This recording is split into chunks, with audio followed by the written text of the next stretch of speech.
Welcome to today's episode of the Staffing Evolution Podcast. My name is Michael Schneider. I'm the owner and CEO of Omega Digital Services. We specialize in helping staffing and recruiting firms grow their business and scale their revenue using the latest AI technology.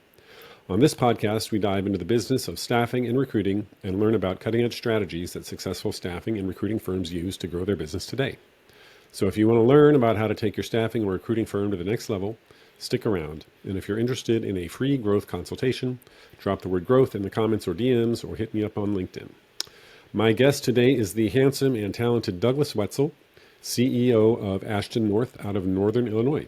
Douglas, welcome to the podcast. Good morning, and thanks for inviting me, Michael. I'm glad you could make it out on this chilly day. I see the frost in the background. Yes, the river is freezing over behind me. Nice. Okay, well, why don't you introduce yourself and tell us a little bit about your journey as a business owner? My name is Douglas Wetzel, and I am the founder and CEO of Ashton North. We are an executive recruiting firm that specializes in startups, private equity, and mostly medium to small market companies that are going through exceptional growth. What we specialize in is in technology, engineering, accounting, and finance, and in the digital space. But what we focus on is companies that really truly value candidate experience and really want to make sure that they are having good experiences. The candidates are really focused on what they're experiencing as companies that do not look at recruiting as a commodity or just somebody that really looks at or companies that are focused on their employment brand.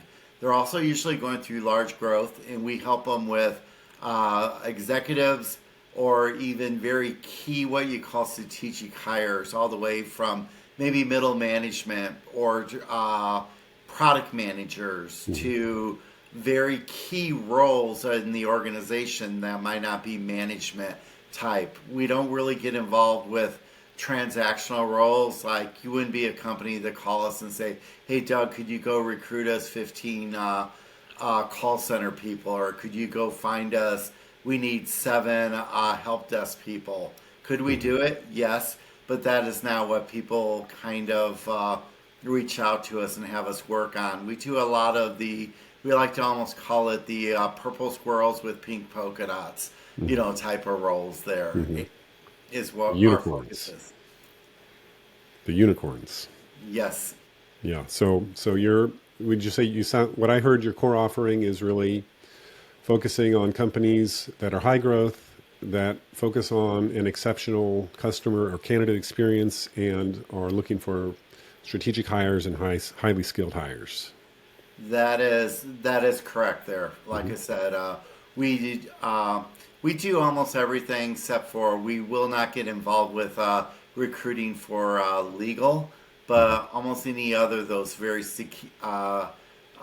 executive type roles we do get involved with there. And a lot of them are starting to become so interchangeable. A chief operating officer and a chief financial officer are very similar. It all depends on what it is. What's also important to us is what is the company's mission? What is their purpose? What we really found one of the reasons for even starting Ashton North was been in the industry for 30 plus some years and really kind of worked with some really great companies along the way that were very focused on the contingent labor side or the contractors or temporary labor. I started off doing executive recruiting, and about 7-8 years down the road, I kind of took a job thinking I would be there just a year or two. I was tired of traveling 100% of the time. Next thing you know, I woke up and almost 20 some years later, I was still in there. And what I found was I loved what I did. I loved my industry, but I missed those direct hire executive recruiting routes. And I started seeing a lot of companies treating recruiting as a commodity or just looking at it as the numbers there. And I wanted to get back to the real reason why I fell in love with this industry and working with people, but working with companies. And really that was one of the reasons why we kind of founded Ashton North, was to kind of get back to why I fell in love with this and that candidate experience and being able to work with companies that match the background. And especially as we came out of the pandemic, one of the things and what we've really seen, especially even in the last 18 months, is candidates, what they used to be focused on and what they're wanting now has really changed and evolved. And the purpose, the mission, how they're going to be working, how they're going to be rewarded by the company they work for has become very important. A lot of times salary is number 5 or 6 on someone's list of priorities, at least in the roles that I work with on, or the companies we work with. And I was always taught the art of recruiting is 50% art, 50% science. And our goal is to paint pictures with words. And even today, as I started off recruiting with a pencil and a pad with no computer in front of me, and even as we evolved through technology, those basic core elements stayed the same. But what we've done is been able to take technology and be able to enhance the process. And what we found was to be able, using technology, especially at Ashton North over the last 13, 14 months, by embracing AI, we've been able to provide those great candidate experiences and actually being able to even heighten it when most people are like talking about how AI is creating a worse experience for people. Yeah. Tell me more about that. What do you consider to be a great candidate experience, and how do you go about creating that for your clients? One of the things is candidates want to see that they're being seen and they're being heard out there. And one of the things about it is what we really did is kind of looked at all the different processes that we're joining. What type of what part of the process can we have technology come in and be able to either take that process over for us or be able to assist us with the communications. And one of the things that we've done is by using AI is being able to really kind of zone in and be able to give really good detailed descriptions on what we're looking for, but also being able to provide really good communications back to candidates on yes, you applied, we reviewed your information, and what I really found is, especially for the roles we work on, there's really no bad candidates out there. And one of the words I used this year is alignment. You just weren't aligned properly. Clients that became very, very, in 2025, most people have experienced this, they're very selective. It used to be, okay, what are the 3 or 4 most important things you're looking for? Now they're like, here's the 27 things on our list, and if you don't have it, we're not interested in this. So being able to talk to a CFO candidate and said, yes, you have manufacturing, and yes, you maybe have this in your background, and you feel that you can go over, but unfortunately, this is what my client's looking for. They're looking for somebody that has automotive, but they also have to have injection molding in their background. They want somebody that has 10 years of experience. They want somebody that's worked at a company where their products were highly customizable. And unfortunately, you don't have this. That doesn't mean you're a bad candidate, but what it really means is you're just not aligned for this particular role. And AI has really helped me be able to produce great feedback and communication to people.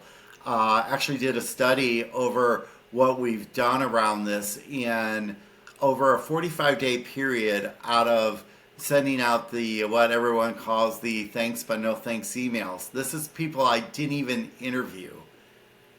I had a 91% response back to my rejection emails saying thank you for at least seeing me and reaching out. Nice. And out of those 91% emails that came back to me, 85% of them all mentioned that they would love to be represented by us or please keep us in the mind for something in the near future. So that is making people feel like they were seen. They understand maybe why they're not moving forward. And that is very important, very powerful right now. And having these what we found is being able to have these really detailed communications and creating those, having AI help me with that is really done a lot to actually free us up our team to be able to have even longer conversations, being able to have going and join advising where we are building relationships. And that is why I even started this and fell in love with this industry 30 some years ago. That's great. Yeah, it gives you more time to do the high value things that the robots can't do so well. Yes. And okay, that's very interesting. And when you say, you use the AI tools for generating your responses and whatnot, is it a fairly manual process where you're plugging everything in, typing it, cutting and pasting into a chat, or do you have it set up where you have some automation behind that? We do have automation behind it. One of the things that I'm able to do is actually when I start off, even when a client or a hiring manager is first engaging me, is we have everything set up. We created our own voice so that all our communications are branded. Like I have my Douglas branded voice, but I also have a Ashton North branded voice, and it's very important to have those two different. So the first thing that we do is we take all our clients' information and we put it into the is it going to be an Ashton North brand? Is it going to be in someone else on the team's brand, or is it going to be in my brand? We create all the way from what the job description looks like, so it's in Ashton North branded job description, to our post, what that looks like, all the way through. We start even creating those all those different communications that come out that goes out to the candidates right off the bat, with that being able to have all that information. So it's almost all, when we're ready to say, okay, we're ready to start recruiting on this, we have almost probably usually 95% of our communications already there ready. All we need to do is kind of match up which ones we want to use for what there. Nice. And so it sounds like you've incorporated that into a lot of your recruiting processes. Where do you think is the next step that you want to grow that technology in those processes? What we're trying to do is we're starting to use what I'd like to have is kind of using, we just got done changing our ATS systems that we're using, and what we want to do is put a little bit more almost daily communication going out to managers, kind of giving them updates and go from there. What we're trying to do is you can almost to the point where you automate everything so much where I get it myself now. Candidates are now using those automatic replies where it looks robotic there. What I'm trying to do is kind of wrestle, how do we do this? How do we keep them updated where they're at with the process? Like I said, the ATS that were selected, we like a lot of the options that we have in there, and we want to be able to have it so we like to try to have full disclosure as much as possible so that they, I have no problem telling a candidate, the client's interviewing, you're shortlisted, but you were not the candidate that they're inviting in the interview right now.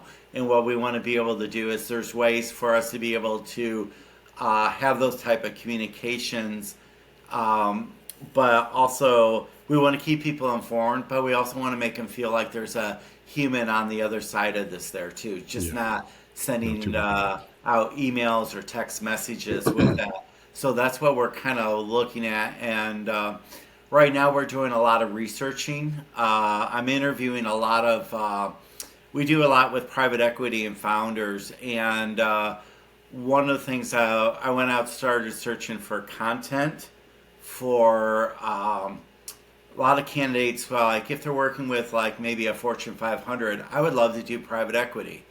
Or are you, one of the things we use emotional intelligence in everything we did. Way back in the 90s, before even emotional intelligence was even something that people talked about, I was doing past behavior predicting profiling interviewing for candidates back then. So we've kind of taken that information and what we've learned about emotional intelligence and bring to the forefront. And what we're trying to do is what we like is I always say there's a lid for every pot out there. It might not be the most technical term there, but people always talk about skills. And one of the reasons why I wanted to start Ashton North is skills are important, but there's also the cultural fit and what that company's looking for. And like right now I'm interviewing founders and people, executives at private equity, and interviewing them on what they look for interviewing. And I'm creating white papers right now. So if you're a candidate and you're working for, let's say, a Fortune 200 company, and you want to go over to private equity, well, that's a whole different way of life. It's a different beast. Are you prepared for that? If you want to go to a startup, this is what they're looking for startup, and it's creating some really great information. So it's being able to sit there and take the conversations that I'm having, be able to load that in to create even further data points with that. Same thing with I can sit there and consult my clients that I'm working with, and by loading in all of the different interviews that I have, my interview notes across the board, and looking for what is the newest trends, what is more important, what's emerging out, what are they asking for now, what is important to people, and being able to find those type of data points there also out there. So we're using it for research, we're using it for spotting new trends coming out, but we also use this to be able to AI, we treat AI as a coworker almost of ours there. And when we're creating up all our flows, and when we're working at creating our bots and training our bots, we talk to our bots just the same way as you would instruct a coworker. It's very important for you to train it that way, and they actually even be able to thank them that way, or be able to tell them when they do a good job, or maybe how they can improve what they do. Yeah, nice. Okay, so it sounds like you're really incorporating that a lot into your interactions with your clients and your candidates. I'm also curious about how you go about finding your clients. So you mentioned like one of your really big things is that the client is desiring a exceptional candidate experience. How do you go about finding those clients? How do you filter out the ones that don't look for that? Well, it all comes down to, this is one of the things that every founders that I find is they're always constantly looking for where's our next clients come from and what's more important to those clients there. I am shifting to 75-80% of my time now is all spent on trying to find those right clients, because once we find the right clients, everything else falls in line there. And I think that's, at least in my world, having those right clients is the most important. The big thing was we had to sit there and go, okay, what is our niche? Who are we, and what do we want to do, and what do we want to focus on, and what is important to us there, and what do we enjoy there. We kind of really defined that, worked with some great people that helped us really define ourselves in marketing and where our target is, where our strengths are. Because just because somebody wants to give us a job, is this really something that we really want to work on? And having the power to be able to say no to clients, or say, you know what, you might want to find somebody else. What we're doing is, what we found is that is why we're leaning into private equity. That is why we're leaning into startups, or kind of the small, medium-sized companies there. And a lot of what I'm doing is through my own marketing. Worked with some incredible marketing people that really kind of gave us the foundation, and we've taken the information and the lessons that they taught us, and we're now applying it, and we're putting our marketing information out there, and constantly looking at who's coming to our websites, who's looking at our information, and engaging and having conversations. And again, it all goes back to having those conversations, being able to ask those questions, and being able to find out what's important to them. And what I'm finding is very important. You have to put out content that is just that kind of hits the areas and the targets that you're going after. But also, it's also looking for it's a wide open space there. Going to conference, going to meetings, and getting yourself out there. Doing anywhere from public appearances to being on a podcast or sitting on panels these days. And it's just really kind of being out there. And really, when someone, what I found is the people who hear something they like, that are reaching back out and engaging with us also. We're also engaging in, one of the things that we found is a lot of things that they're doing in Europe with AI is a little bit ahead of what they're doing here in the United States. And we've had some opportunity to start working with some technology, AI tools that are coming over to the United States, and working with that, and it's done wonders for us. There's one I worked with for about 45 days now, and the amount of work that it does for researching and helping me just do my own join our own marketing for Ashton North, and being able to be really kind of versatile. It's been really eye-opening. An AI tool that it was based out of Europe that you found? Yes, there. Okay. It's is it okay that I put the name out there? Yeah, we'd love to hear the details. Okay, it's called Pager, and it's Paiger. Okay. And Pager.ai. They're absolutely phenomenal. What I really like about them is it's really built to be able for the sales side. You can also do recruiting with it there also, but the amount of researching, the research that I can do on companies, it allows me to do so many things. It allows me to do almost all my marketing right from there. It'll help me go find content, YouTube videos, and everything with that. It will even help you assist with the writing of that. I actually, kind of go back and forth between the two. It allows me to research my companies I'm targeting. It will give you even information about this is probably the email of the people you're targeting. There, it doesn't give you the email, but it'll tell you, hey, this is how their emails are set up in that particular company. It allows me to take resumes and just instantly be able to take and put them in my own logo letterhead. I can.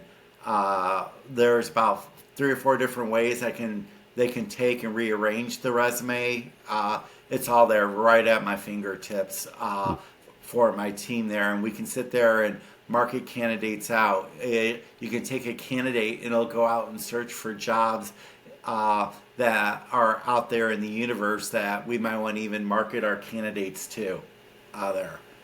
So Mm-hmm. it's kind of almost gave me like probably a business development assistant right in my back pocket. And it gives you a daily report. You can put in what you're looking for, and it'll give you everything like that there. Nice. Nice. Yeah, I'll have to check that one out. And you mentioned marketing. Do you actively do advertising, or is it more of like social We do media posting of posting? some ads. We do a lot of our own searching, and then we do a lot of reaching out to the targets that we're looking for. And one of the things that I'm doing now is starting to create, like even with my own white paper that I'm creating there. It's for the spaces that I'm going after. It'll be, hopefully it will be a lead generator for us also there out there Mm, too, because like I said, producing. One of the things that I'm finding is the most important thing for you to be able to bring value and to be able to make sure that you understand exactly what we're looking for, what they're looking for, and and that's what, like I said, I've really found some really interesting things that in the private equity and with startup. Everything that I assumed is being validated, and it's just kind of constantly learning. And also, it's very important to understand, kind of the different verticals and the different industries, what they look for also out there. mm-hmm. Mm-hmm. Okay. And using the technology, having these interviews enables us to be able to, constantly look at this information and go from there. Mm-hmm. What are the trends you see other businesses in the space following? Other staffing companies Yeah. or Yeah, staffing and recruiting companies. Yeah. let's see. It's very interesting what I've seen in 2025 and talking to a lot of different uh, industry experts or people that I just, think very highly of, talk about. They're all trying to figure out you know, how to navigate everything that is going on. The IT side is IT and engineering is very interesting right now. Many of us are dealing with, like on the IT side, the amount of fake candidates or imposter candidates out there interviewing. I think a lot of people are spending a lot of time with their technology there. I see some people moving to AI interviewing also, like maybe first round. It is something that we are not going to be doing right now at this time, just because we don't think that will give the best candidate experience right off the bat. But other people, I mean, I think everybody has their own little lanes that they're staying in and kind of going from there. Probably everybody that I've spoken with are really focused on the business development side right now, just because we have clients that, if you turn the clock back 2.5, 3 years, they were sitting there going, they knew that they only probably had maybe a week to be able to get a candidate in. They needed to interview them a few times to be able to vet them out properly, and they had to move on them. Now we have clients that are sitting there waiting here. We're going to do 2 or 3 weeks between interviews. We're just going to kind of maybe think about this. And what it's really kind of done is it's really kind of created this really um, bad experience. It's the perfect storm out there. And I mean, myself, I'm constantly trying to talk to people. Hey, is there a even new platforms out that are emerging that's different than LinkedIn? Because I use LinkedIn. I use it for marketing. It's many good things. LinkedIn's got some really new features that are just coming out in December. That's going to be interesting to see what that does. But candidates are looking for something different because LinkedIn's almost became toxic, out there. and where's it going to be coming? Where's the next thing coming from? Because is LinkedIn going to go where Monster Board was 25 years ago? None of us ever, at the beginning of the century, thought Monster Board would go away, and now we're saying, are you still using Monster Board or something like that? So we're looking for where are the candidates going to next, because the candidates are looking for a place where they can be seen, and where they can feel like they're being heard.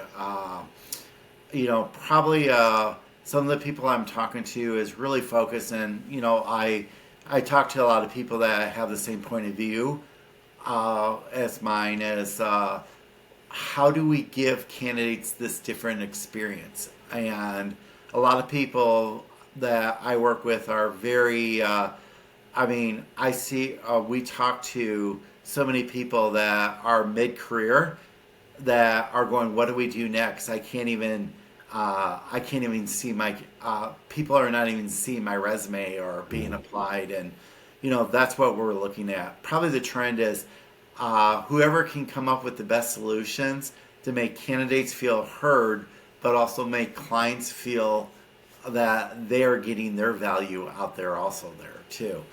Yeah, that makes a lot of sense.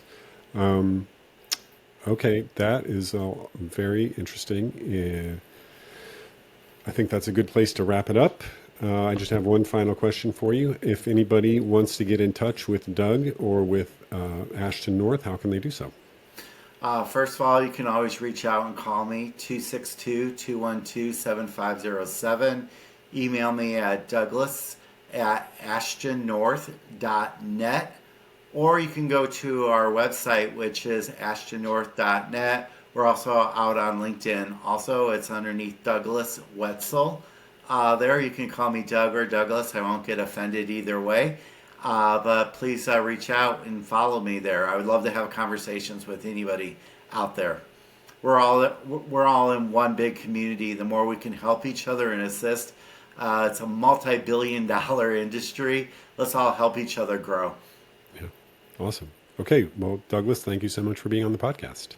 Thank you.